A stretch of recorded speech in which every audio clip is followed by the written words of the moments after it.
இன்றைய முதல்வர் தலைவர் பேசுவதற்கும் அண்ணா கழகம் ஆரம்பித்த நேரத்திற்கும் ஒரு ஒற்றுமை உண்டு. என்ன என்று கேளுங்க. இந்த கட்சி ஆரம்பிக்கிற போது அதற்கு என்ன பெயர் வைக்கலாம்?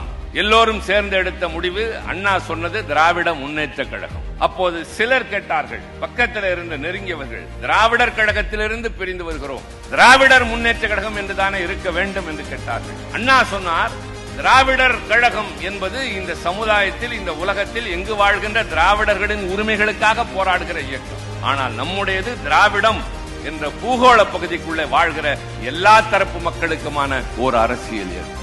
இந்த பூகோள பகுதியில் வாழ்கிற எல்லோருக்குமான அமைப்பு என்று சொன்னதைத்தான் இன்றைய முதலமைச்சர் சொல்கிறார், எல்லோருக்கும் எல்லாம். எனக்கு வாக்களித்தவர்களுக்கு மட்டுமில்லை, வாக்களிக்காதவர்களுக்கும் சேர்ந்து இந்த ஆட்சி நடக்கும் என்று சொல்கிறார்.